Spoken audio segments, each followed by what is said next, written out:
Daddy! Liam, what are you doing? It's not funny.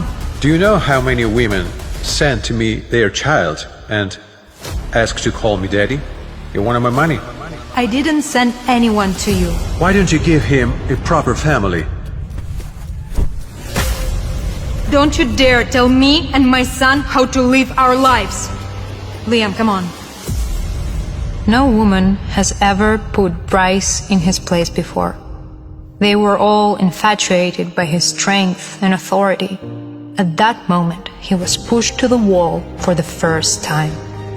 And he liked it. He was definitely interested in me then.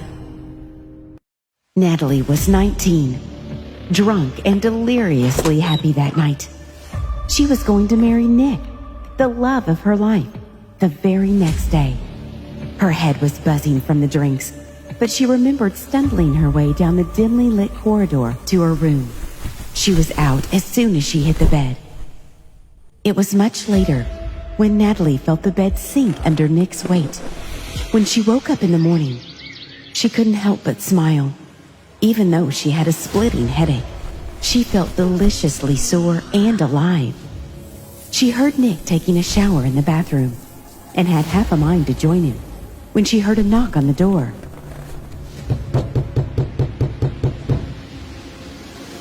Who she saw on the door left her gasping for air. Nick? Natalie was dumbfounded. If Nick was here, who was in the shower?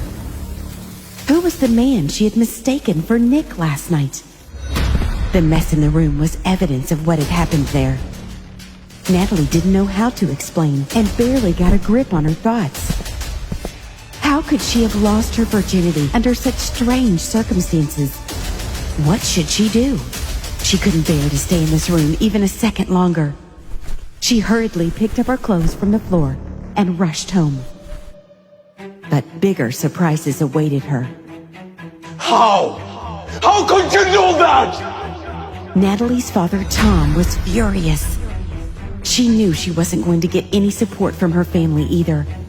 Her stepmother never liked her. She was truly enjoying Natalie's ruin. And her stepsister Cheryl, they were never really close. Nick was the only one who could have understood her. But her pleas fell on deaf ears. Natalie tried to explain, but even she couldn't understand how she could have mistaken the stranger for Nick. Was she really that drunk? Was this truly just an accident? Or was she missing a crucial clue? She had rushed out of the hotel in panic without even checking who the man was. And now she had no way to prove herself innocent. Nick, I need you. No, you don't. There will be no wedding. Natalie couldn't believe her ears. They had been together for 3 years and were about to get married. With a look of pure disdain, he turned around and strode off down the corridor. Natalie started panicking as tears rolled down her cheeks. It was so painful that she could no longer breathe. Cheryl, it's not my fault, believe me, please. I believe you, honey. For a second, Cheryl gave her hope before she brought out her wretched phone, and Natalie started to get her answers. Sister. Meanwhile, in his office at the Claire Group, Bryce was looking at his assistant with a malicious expression. He had just received proof that last night he was set up, probably by his business rivals. He was drugged and sent to a different room than the one he had booked for himself. The girl had been brought in the same room earlier that night, and she too seemed drugged, under the influence. So, what do you do now? Cheryl, I don't understand. Natalie was getting one shock after another. How did Cheryl get this video? Why was she doing this to her? How did you? At the party last night, Cheryl had secretly spiked Natalie's drink. When the drugs kicked in, she pretended to help Natalie to her room, but actually took her to someone else's room, telling her that Nick was waiting for her. with a surprise. But why? Because I want to marry Nick. Natalie's world had fallen apart. Her stepsister was in love with her fiancé, and she was ready to go to any lengths to have him. Natalie was so angry that she couldn't utter a single word. Her whole body was trembling with fury. She rushed forward hysterically and wrapped her hands around Cheryl's neck. Hearing the commotion, her father rushed out angrily. It was her! She set me up! How dare you accuse my daughter of anything? You're just as wild as your mother was. Unable to bear the pain any longer, she was on the verge of tears. From now on, she's no longer my daughter. What? Dad, what? Natalie's father was easily influenced by her stepmother. He was an egoistic man, and he was deeply embarrassed when Nick canceled the wedding. He told Natalie to pick up her stuff and leave the country immediately. Natalie thought of her mother and her childhood, but no matter how hard she wished, she could never return to that time. Cheryl continued to pretend that she was innocent and gloated as she watched Natalie get kicked out of her house in a sorry state. Bryce told his assistant to go and check the identity of the woman who was in the room, but the assistant couldn't find her because at the same time, Natalie was being sent away. Natalie didn't even stay a night before she was packed off and sent out of the country. She had been exiled without knowing when she could return. She had lost everything in one night. From now on, she was on her own and alone in this world. But one question kept nagging her. Who was the man she had slept with the night before? 9 years had passed since she had been exiled, and in all that time, she had made even one phone call to her family. All her feelings had been erased on the day she was thrown out. Her father treated her like she was dead, and as if he couldn't care less about it. But last night, she had received a call from him asking her to come back. He didn't give any reason. He just said it was urgent now. She was on her way home, but this time she wasn't alone. Lost in her thoughts, she suddenly heard a lovely, gentle voice beside her. Mom, hurry up! It was Liam, her son, her most precious treasure. Only after she left the country did Natalie realize that she was pregnant. Although she was all alone, Natalie decided to raise him on her own. Liam had never known who his father was. Now that Natalie was going back, she had decided to find that man after all. Here you go. You'll be flying to first class. Come on, I'm sorry. Are you serious? Is this an airplane or kindergarten? I'm sorry, what? I don't buy expensive tickets to listen to children screaming. Mike, take the tickets away from her, please. What? Natalie couldn't believe the audacity of this man, and they got into an argument. At that moment, neither Bryce nor Natalie recognized each other. They didn't realize that they had slept together 9 years ago. But while the two of them were arguing, Liam was looking at the man intently, and he noticed something. He stood quiet for 2 seconds before hurling himself at Bryce and then shouted, "Daddy!" Natalie and Bryce were completely taken aback. Liam, what are you doing? It's not funny, making jokes about this. Natalie was angry and confused at the same time. Why did Liam call the man Daddy? And then Liam told her about their identical scars. Natalie was shocked. Bryce's expression instantly turned ugly. Liam had always been sensible and listened to Natalie, but today she didn't know what was going on. No matter how much she tried to persuade him, Liam continued to question Bryce for abandoning his mom. Bryce had known many women who had claimed to be pregnant with his child, but this was the first time he had ever seen such a clever and affectionate son. He was sure she was after his money. Natalie was fuming as Bryce kept throwing such vile accusations at her. And then he said something that triggered her. Hey, why don't you give him a proper family?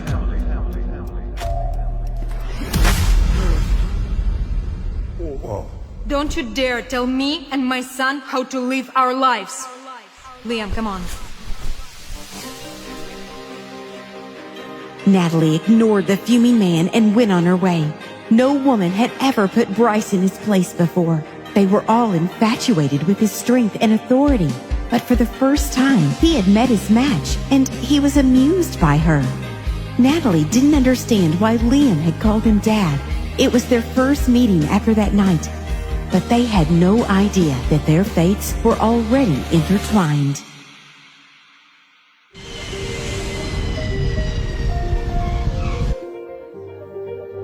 But a few hours later, none of this mattered.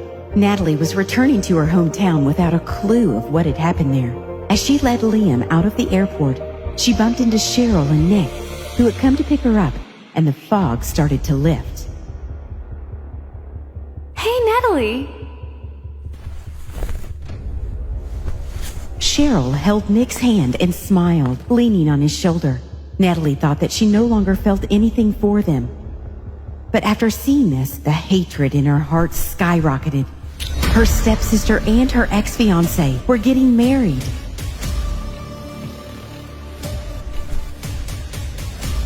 Mister, you forgot your wallet. Did it fell out? Or maybe you pulled it out? Before Nick and Cheryl could humiliate them further, Natalie jumped in to say that Liam was her son. Their shock was evident. Cheryl had countless questions in her mind. She hadn't even heard that Natalie was married. So where had he come from? Wait. Don't tell me you gave birth after you cheated on Nick. The moment she finished speaking, Nick, who had been standing beside his fiancée without saying anything, called Liam illegitimate. Natalie almost couldn't believe that this man standing in front of her, calling her son illegitimate, was the same person she had loved back then. After 9 years, she had discovered that their relationship was only worth this much. The slap was loud and clear. If you say that again, you'll get a second one. It goes for you too. Fraud. Cheryl's face turned red on being called a fraud. How dare you? Do you think that because you're a woman, I won't do anything to you? Don't touch my mom! Nick was already furious, but now his rage increased. Liam tried to push Nick away, but he was too small. But Bryce had seen what was happening, and he could not stop himself. Darling, there are you. I've been looking for you everywhere. I was getting worried. Dad! When Liam saw Bryce, he hugged him excitedly. Natalie hadn't expected the man who had been so rude to her to actually help her. When Liam said Daddy, both Nick and Cheryl froze. They had thought Liam was illegitimate, the son of Natalie and that other man. They hadn't expected her to actually find a man abroad, let alone one who looked rich and important. The two of them looked at each other and were suddenly at a loss for words. Natalie didn't know why he was helping her, but she took his cue and grabbed his arm. Nick gritted his teeth as he watched Natalie grab the man's arm and get into his car. It was too much for him to bear. Cheryl stood at his side, her face filled with undisguised jealousy as she looked at the man's car. She was extremely angry. How had Natalie gotten involved with such a man? Bryce stared out of the window with a cold expression. He seemed to be deep in thought until he heard Natalie's words. Thanks for your help. I just don't like what those two were saying, that's all. Liam, who was sitting next to her, once again thanked his daddy for helping them out. Natalie shushed him. She didn't know why he believed this man was his father, nor did she know how to explain Bryce's actions. She explained to Liam that this man had only stepped in to stop those mean people from bullying them. But Liam wasn't backing down. To have a baby with a woman, at least she needs to be attractive. These words stabbed Natalie's sore spot, and her expression hardened. She had been grateful to him for saving her, but now it seemed there was no difference between him and Nick. Stop the car. Stop the car, please. She didn't want to say anything else. Bryce looked at her in confusion. When the car stopped, she got out, removed their luggage, took $100 from her wallet, and threw it on the car seat. It's for the taxi. Thank you for your help. I hope I never see you again. She took Liam's hand, pulled the suitcase, and strode off, not giving Bryce any time to react. He looked at the $100 bill she had thrown at him and squinted his eyes dangerously. When was the last time a woman had spoken to him so bluntly? Usually, women didn't dare to get angry with him, not even when he was being rude to them. He gritted his teeth and gestured to the driver to drive. Natalie didn't go straight to the family home after getting out of Bryce's car. Instead, she took a cab to another place.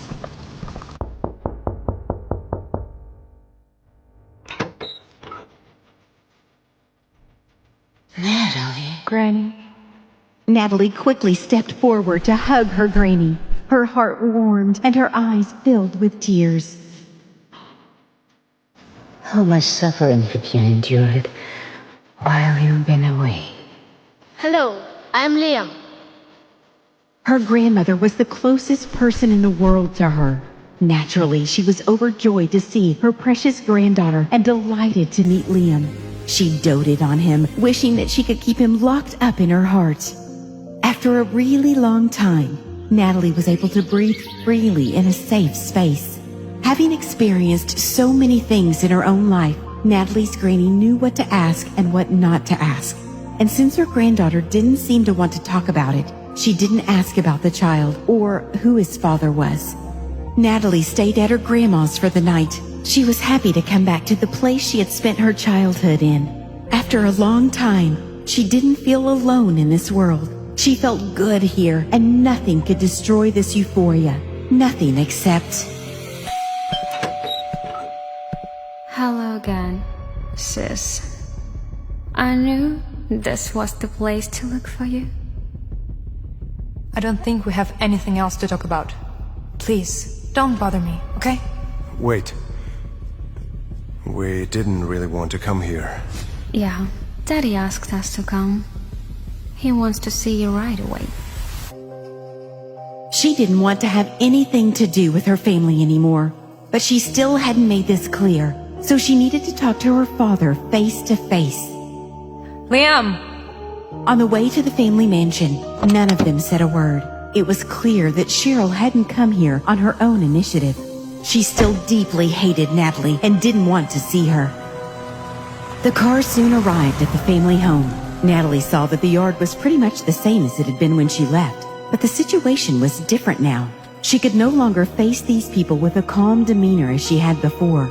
As soon as she stepped into the house, her stepmother came hurrying over, putting on a warm and gentle expression. How was the flight? Are you hungry? I know you don't like me, so you shouldn't act like you do. Is that a way to talk to him, Ma? Tom's sullen voice came from the living room. For the past 9 years, they hadn't cared about her in the least, but now they were showing all this enthusiasm. I've sent you out of the country to think about your behavior. Instead, you've brought some strange kid here. Hello, I'm Leah.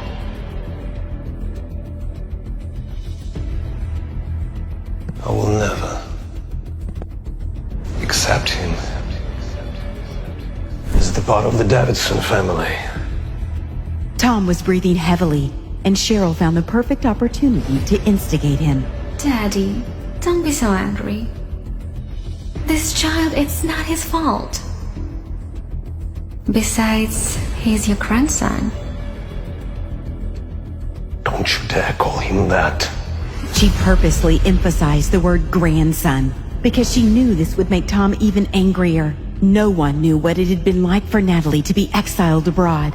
She had been so poor before Liam was born that she sometimes had no money to eat and nowhere to sleep. She had suffered all sorts of hardships, but no one had called her to ask if she was doing okay. And now they had the audacity to reject her son. Liam is my son, and I don't care if you accept him or not. I only came back here for the engagement party, and I'll be leaving as soon as it's over. She had worked hard to rise up as a fighter. She had stopped caring what other people thought of her. Natalie was expressionless as she looked at her family. The bitterness in her chest bubbled up, but she forced it back down. She had thought her father might react like this, but when she saw it in person, she couldn't help but feel pain. She had no feelings about all this but disgust, so she casually agreed and then turned around and left with Liam. She left the home that she had lived in for 20 years without a shred of nostalgia. But on the way out, she was stopped. Natalie, please wait. What? What do you want from me? Did you come here to insult me even more? All this while, Nick hadn't taken his eyes off Liam. He was clearly affected seeing Natalie in the arms of another man yesterday. After all, they had been together for many years before Nick decided to call off the wedding. He still somewhere had feelings for her. I just want to ask you something. Okay? What did you mean when you called Cheryl a fraud yesterday? What? She hadn't thought he would remember the words she had used in anger. You the fraud. You cheated on me behind my back. Are you done? Now you listen to me. She didn't wait for him to stop talking, but frowned and cut him off. When she spoke, she became so enraged that her chest felt tight. I had been set up, and you just walked away. You didn't give me an ounce of trust. The man she had thought she loved, the one she had been willing to spend the rest of her life with, had chosen to leave when she had needed him the most. So stay with your Cheryl now. You both deserve each other. With that, she turned her back on Nick and prepared to leave. At that moment, Nick realized that there was something strange about what she was saying. He reached out to grab her wrist and asked anxiously, What do you mean? You were set up.